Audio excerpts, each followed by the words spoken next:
Et quand cet esprit est là, Dieu dit, il dit, mon fils, il y a une chose que tu dois voir, fais attention à ta bouche encore. Il dit, pourquoi? La parole là, de justice là, n'est pas au ciel. Elle n'est pas de l'autre côté de la mer. Elle est près de toi, dans ta bouche. Elle consiste en quoi? De dire dans ton cœur que tu crois que Jésus est Sauveur et Seigneur. De dire par ta bouche, de le confesser comme le Seigneur de ta vie. Et tu verras que tu seras justifié. Ne dis pas autre chose. Ne laisse pas Satan te dire autre chose. Reste dans Romains 10, verset 8 et tout.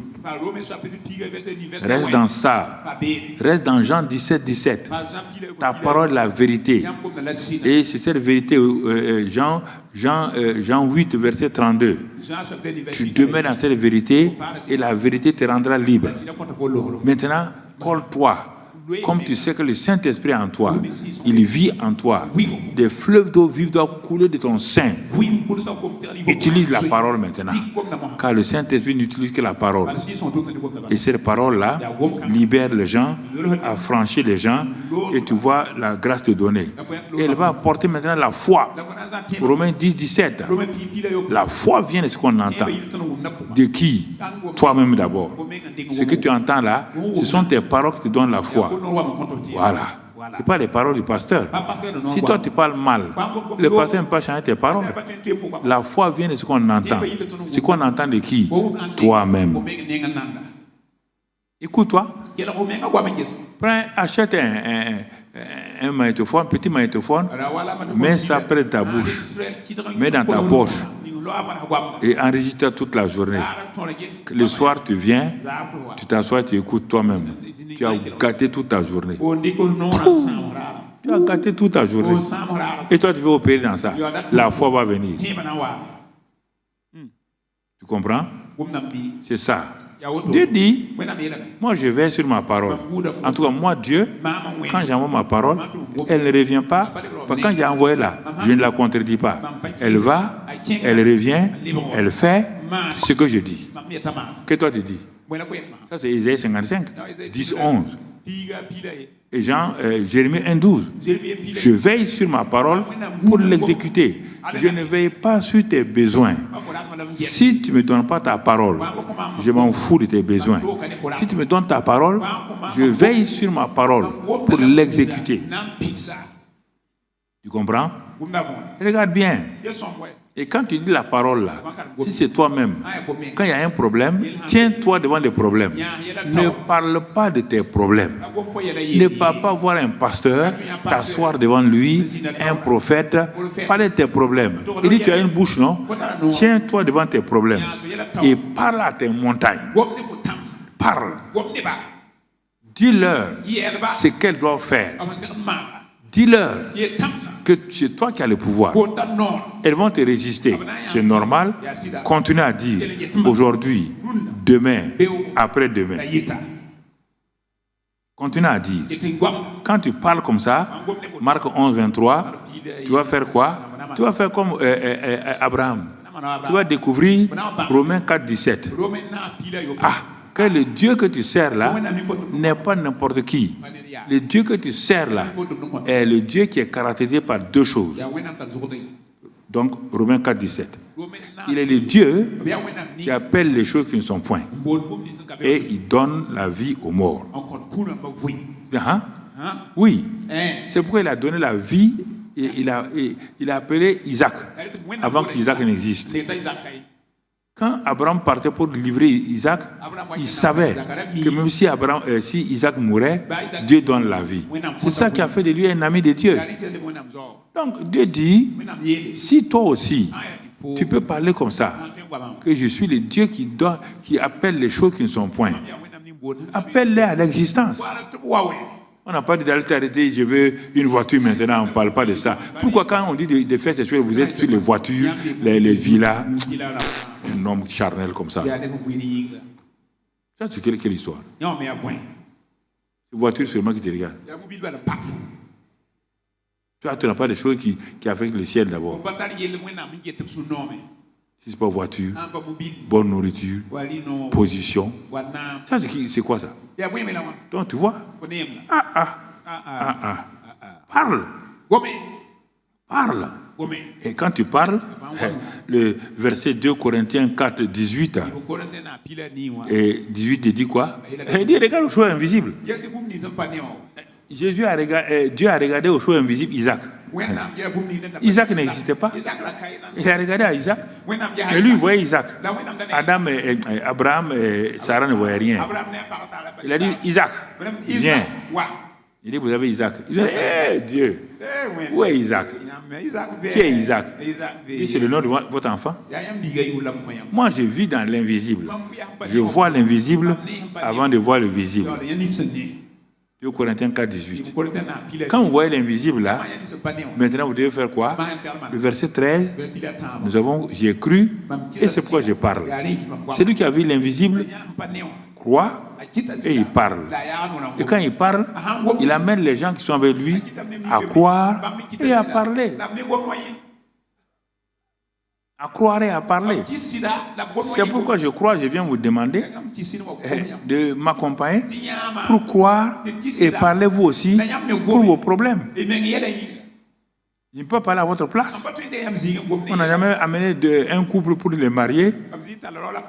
Et on dit à la grande sœur de la fille de répondre à la place de sa sœur. Ah non. Voulez-vous prendre cet homme-là comme votre mari? Et la fiancée se tait. C'est sa grande sœur qui répond. Le maire va te dire, madame, c'est pas votre affaire. Le pasteur va te dire, asseyez-vous. On ne peut pas répondre à la place de quelqu'un. Tu m'entends, Martin? Tu m'entends, Joséphine? Tu m'entends? Hein? Françoise? Tu m'entends? On ne peut pas parler à la place de quelqu'un. Non. Personne n'a mangé avec sa propre bouche pour que toi tu sois nourri. Ou bien, quand moi je mange, tu peux être nourri. La bouche, chacun a eu sa bouche. Chacun doit parler. Ah, ben oui. C'est des lois spirituelles. Parle à ta montagne, ne parle pas de ta montagne. Vois les choses invisibles. J'ai passé mon temps en octobre à parler des choses invisibles. Tu n'as pas écouté ça. Tu vas aller faire campagne d'évangélisation. Vois déjà les gens qui doivent être convertis selon la mesure de foi. Ne parle pas voir 10 000 personnes alors que tu es à la foi pour 100 personnes. Ça ne marchera pas. Tu seras troublé. Commence par 50, 100 personnes. Parle. Appelle-les à l'existence. Vous allez sortir de la foule. Quand je vais lancer l'appel, après d'avoir parlé de Jésus-Christ, l'œuvre accomplie de Christ là, il y a la puissance du Saint-Esprit qui va venir et qui va vous changer. Arrête-toi maintenant. Aie le courage. Parle. Quiconque a entendu ce message, qui croit que ce que j'ai dit est vrai, Dieu dit, qui a cru, qui a reconnu le bras de l'Éternel. Dieu cherche maintenant des croyants. Avez-vous cru que Jésus est mort pour vos péchés? Il a pris vos péchés. Il a pris vos péchés. Ne va pas d'abord sur la maladie. Reste sur le péché. Quel que soit votre péché, quelle que soit la noirceur de votre péché, Jésus les a pris à la croix de Calvaire. Et il vous donne le pardon gratuit. Aucune religion ne peut vous donner le pardon gratuit. Tu insistes sur ça. Et si vous croyez ça, avancez maintenant. Avancez pour recevoir le pardon et le salut. Ils vont hésiter, ils vont se regarder. L'instant, le Saint-Esprit les a convaincus de péché, de jugement et de justice. Ils vont avancer. Comme tu es étonné, tu sais que tu ne peux pas convaincre ces gens-là. Tu sais que tu n'as pas un vocabulaire pour les convaincre. Tu sais que c'est le Saint-Esprit qui est en toi qui les a convaincus. Donc tu les conduis à la prière de repentance, à la prière de la foi, la prière de repentance, c'est d'abord le pardon des péchés. Tu as pris nos péchés, tu nous as lavés. Maintenant, tu as pris notre vieil homme, tu l'as crucifié. La prière de la foi, nous sommes ressuscités avec toi, parce que nous avons été ensevelis avec toi. Nous sommes ressuscités en nouveauté de vie. Une vie nouvelle maintenant est en nous. Nous te rendons grâce. Donc, les deux prières ont été faites, l'aspect repentance, l'aspect de foi. Il dit que le Saint-Esprit leur donne le pouvoir de devenir enfants de Dieu. Toi, tu ne sais pas ce qui s'est passé, mais regarde à l'invisible. Parle, crois, dis, et tu verras que le dimanche prochain, cet homme-là qui a commencé quand il t'écoutait, parlait mal là, tu le vois assis dans l'église. Tu es étonné. Qu'est-ce qui s'est passé? Il dit, il ne comprend pas. À un moment donné, il était convaincu. Il a cru. Il a cru. Et maintenant, il est sauvé. C'est là que tu commences à croire maintenant. Tu commences à croire. Quand tu as fait ça, tu t'assois 5 minutes. Tu dis au groupe musical, chantez un chant sur ce que Jésus a fait. Sur les miracles de Jésus. Sur les guérisons de Jésus. Tu prépares leur cœur. 5 minutes, tu prends le micro. Le même Jésus qui vous a sauvé là, guérit maintenant. Vous croyez ça? Sauver est plus difficile que guérison. Tous ceux qui sont malades, qui sont venus, simplement mettez votre main, vous êtes malade. Croyez, Jésus a pris vos maladies aussi. Et tu pries. Et tu dis, et maintenant Père, Christ a porté nos maladies. Il s'est chargé de toutes nos douleurs. Et il a pris nos infirmités. Et c'est par les meurtrissures de Christ que nous avons été guéris. Sur la base de ces paroles, je proclame maintenant, esprit d'infirmité, quittez le corps. Je vous réprime. Maintenant, libérez le corps. Et que l'esprit de vie qui est rentré dans ce corps-là donne la vie à ce corps mortel. Merci Père. Tu l'as fait. Je crois de tout mon cœur. Maintenant, Seigneur, ils ont expérimenté. Tout le monde ne va pas répondre. Il y a des maladies qu'on ne peut pas répondre tout de suite. Mais ceux qui sont venus ici, qui avaient des douleurs atroces, qu'est-ce qui s'est passé? Quelqu'un va lever la main. Le deuxième témoin ne va pas aller sur les faux miracles là. Quelqu'un qui avait des mots Dieu le soir, tu peux dire qu'il était aveugle et guéri. Le gars, le piment est rentré dans ses yeux.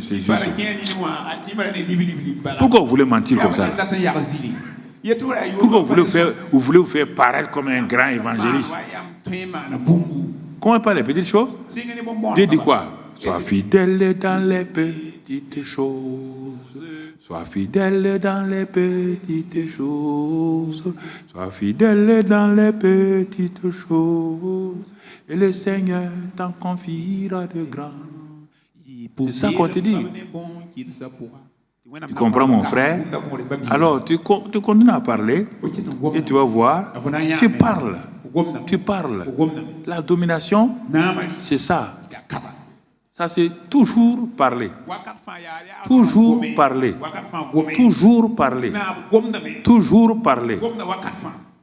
Ce que tu crois. J'ai cru, je parle. J'ai cru, je parle. Le matin en me réveillant, ce que j'ai cru là, je dis. Je ne regarde pas ma réalité, je regarde la vérité.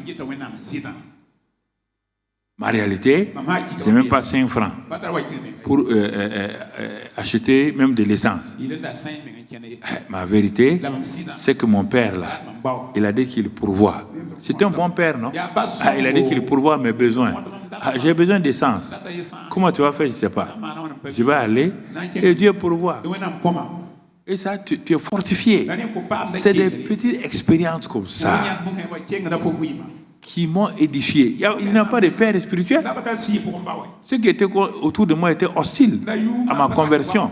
Alors, ça m'a sauvé. Je me suis attaché à la parole et au Saint-Esprit. Je ne connaissais pas ces enseignements. Mais la logique veut que, on m'a dit que le Saint-Esprit m'enseigne, il est en moi, que sa parole est la vérité. J'ai dit, mais si c'est ça là, je m'attache à ça. Je ne peux pas aller chez quelqu'un. Non. Et tout doucement, il m'a aidé. J'honorais mes pères spirituels. Et une fois que j'ai déshonoré mon père spirituel, Dieu m'a corrigé. Quand je suis au village, je suis venu en vacances, j'ai failli mourir. Je me suis repenti, j'ai écrit. Dieu m'a libéré. Donc voilà le premier message ce soir-là. On ne va pas aller loin plus que ça.